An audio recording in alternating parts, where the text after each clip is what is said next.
السلام عليكم وتحياتي لكم كبيرة ومرحبا بكم معايا فيديو جديد. اليوم ان شاء الله غادي نشارك معكم جوج ديال الوصفات ساهلين وبسط، يعني فرم شتعين كيوجدوا دغيا، يعني ما غاديش تحتاجيش الوقت بزاف باش توجديهم.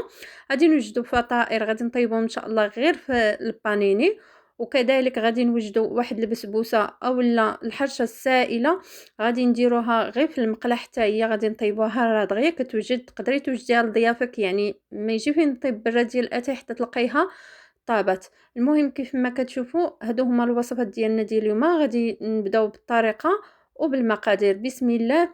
كيف ما كتشوفوا عندي هنا 3 الكيسان ديال الطحين. غادي نضيف معلقه صغيره ديال الملحه ومعلقه كبيره ديال الخميره ومعلقه ديال السنيده.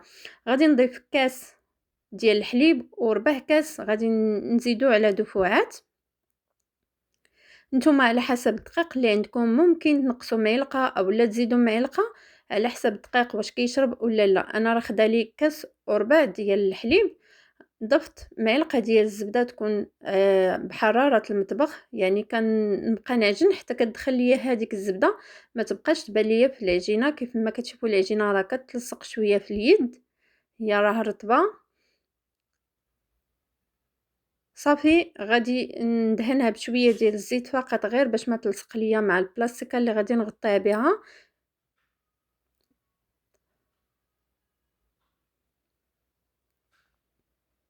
غادي نخليها حتى تخمر مزيان مزيان عاد نخدم بها.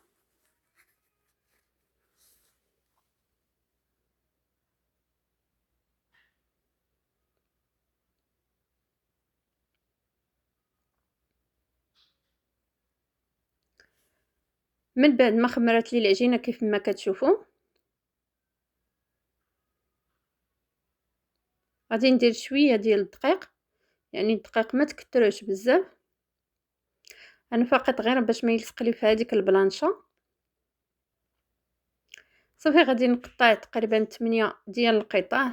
نتوما على حسب بغيتو 9 اولا 8، على حسب نتوما واش بغيتوهم كبار اولا صغار. انا صراحه 8 جاوني القياس.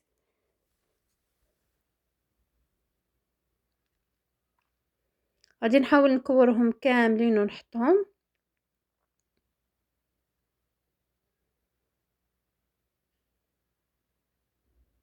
صدقوني كيجيو زوينين ودغيا كيوجدوا.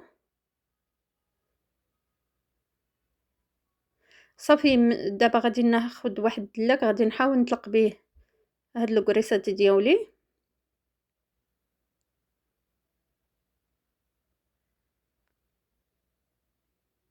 حاولوا ما ترققوهمش بزاف.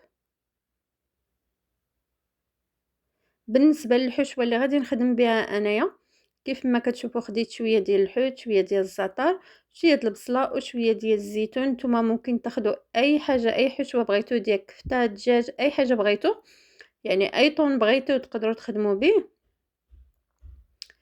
انا غادي نفرتو هكذا وغادي نخلط. حاولوا ديروا فيه شويه ديال الزويته ديالو باش هكا يكون ما تكونش الحشوه ناشفه. انا غادي نزيد ليه مازال شويه ديال الموتزاريلا حتى هي. نتوما المهم لكم الاختيار الحشوه اللي بغيتو ديروها، غير وطوني يعني فاش كتكوني مزروبه ولا شي حاجه راه دغيا كيوجدوا. وحتى العجينه راه دغيا كتخمر لان فيها الخميره. بالنسبه للحليب حاولوا تدفوه الا كان سخون الحال. طبيعه الحال يعني كتخدمي به هكذاك، يعني تكوني مخرجاه من الثلاجه ومحطوط في الكوزينه. وإلا كان الحال بارد ضروري يعني تدفى شويه الحليب باش هكذا الخميره يعني تطلع لك. صافي انا غادي نعمر وغادي نحاول نجمع الكريسات ديالي. كيف ما كتشوفوا كنشد غير الجنيبات وكنضغط عليهم باش الحشوه ديالي ما تخرج، وكنقادها بالكف ديالي. راه ساهله بسيطه يعني. صراحه ماشي شي حاجه اللي واعره، دغيا كيوجدوا.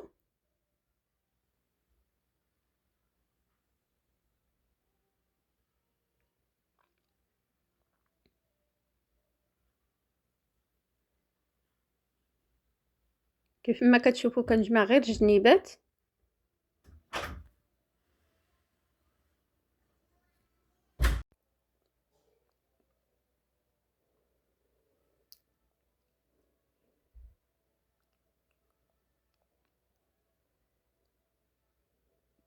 المهم كيف ما كتشوفوا راه الطريقه اللي سهله وبسيطه، تقدروا تطلقوهم كاملين وتحطوهم وتعمروهم. انا بالنسبه ليا يعني راه تقدري تبقاي تعمري وطيبي، انا غير على حسب التصوير يعني ضروري خصني نخوي البلاصه، داكشي علاش كنعمر وكنحط حدايا. كيف قلت لكم تقدروا نتوما تبقاو تعمروا وفي نفس الوقت تحطوهم يطيبوا، راه دغيا كيوجدوا. حتى الطريقه زوينه تقدري تلقيهم كاملين وتلقي يعني تحاولي تفرقي عليهم الحشوه، هكا كتجي يعني الحشوه متساويه ما كيشيط لك حتى شي حاجه. المهم ليكم الاختيار. غير انا كي قلت لكم عمرتهم حيت خصني نخوي البلاصه هو الاول. غادي ناخذ واحد الصينيه وغادي نستفها فيهم وغادي نغطيهم. هما راه غيزيدوا مازال يخمروا يعني ماشي مشكل الا بقاو كيخمروا، لان غادي يعاودوا يتقرصوا بوحدهم في البانيني. كيف ما كتشوفوا انا خديتهم هكذاك وحطيتهم. وبالنسبه للورق يعني درتو فقط باش ما يتعمر ليا البانيني بهذاك الدهن ديالها.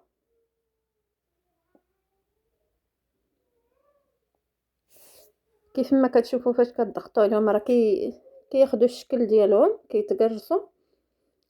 ها هما من بعد ما طابوا صدقوني راه كيجيو زوينين ولذاذ وساهلين. انتما راه طيبين. ايوا هذا خوتي هو الشكل ديالهم النهائي كيف ما كتشوفوا. دابا خوتي غادي ندوزو للوصفه الثانيه. عندي حبه ديال البيض، غنضيف ساشي ديال الفاني، نص كاس ديال السكر السنيده بقياس العنبه، بالنسبه لهداك الكاس راه غير صغير باش عبرت.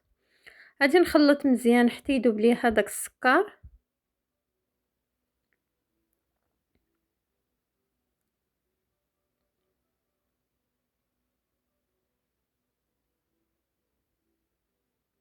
من بعد غادي نضيف واحد الكاس ديال الحليب ونص كاس ديال الزيت.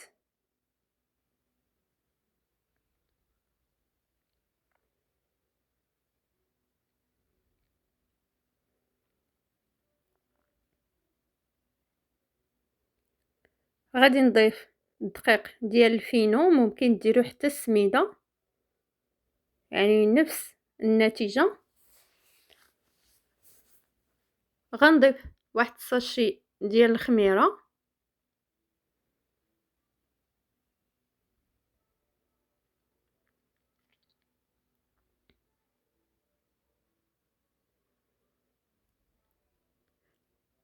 صافي غادي نخلط هكذا مزيان وكنبقى نزيد شويه بشويه حتى كيتجمع ليا الخليط ديالي.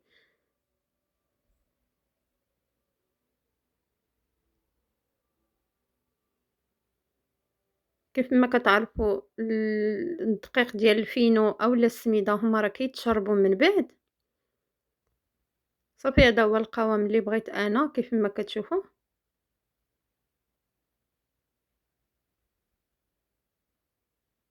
غادي ناخذ واحد المقيله، انا المقله شديتها وسخنتها باش نحط فيها هكا الزبده وتذوب ليا.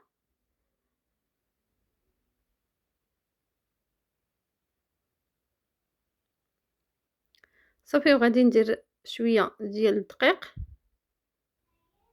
باش هكذا ما تلصقش ليا.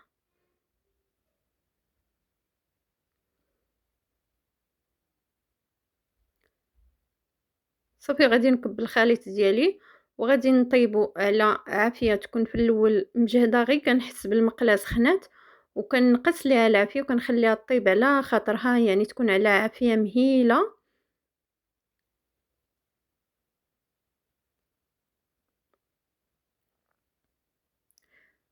وضروري تغطيوها يعني فاش غادي طيبوها ضروري تغطوها بشي غطايه من الفوق او لحطوا عليها شي مقله اخرى من الفوق. المهم ضروري تغطى من الفوق.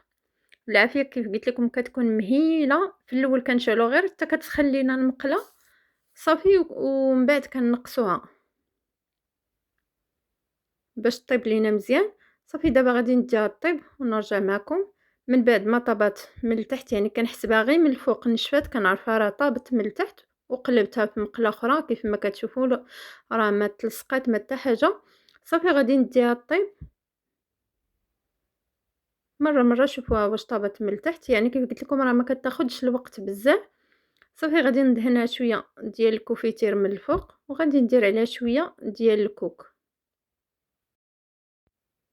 صراحة راه كتجي زوينة ودغيا كتوجد، يعني تقدري هاكا تصاوبيها وديريها في مقلة وتردي براد ديال اتاي، ما تجي فين يطيب هذاك البراد ديال اتاي صراحة حتى كتلقايها طابت وهي راه دغيا كتبرد، يعني ما غاديش تقولي غتخليها بزاف باش تقدري تاكليها. صافي وهادو هما الفطائر ديالنا كيف ما كتشوفوا حتى هما كيجيو زوينين. بالنسبة للقاع شفتوا علاش قلت لكم ديروه باش هكذا غير هذيك الحشوه الا خرجات ولا داك الدهن يعني ما يخسرش لكم البانيني ديالكم. صافي هادو هما الوصفات ديالنا ديال اليوم، كنتمنى ينالوا الاعجاب ديالكم وكنتمنى تجربوهم. انا غادي نحاول نقطع معكم وحيده كيف ما كتشوفوا راه كيجيو خفاف وكيجيو زوينين، وما تخافوش تقولوا راه ما غيطيبوا ولا شي حاجه، العكس راه غادي يطيبوا. وانتم على حسب الحشوة واش كترتوها او لا، يعني على حسب شنو درتو فيهم انتم. صدقوني راه كيجو زوينين، وإلا جربتوهم انا متاكده غادي تولوا مدمنين عليهم لانهم ساهلين ودغيا كيوجدوا. بعض المرات ما كتكونش عندنا الوقت وكنبغيو نوجدوا شي حاجه. المهم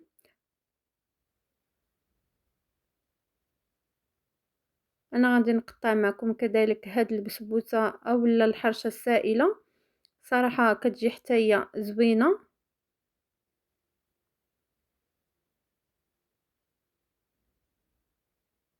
وكتجي خفيفه.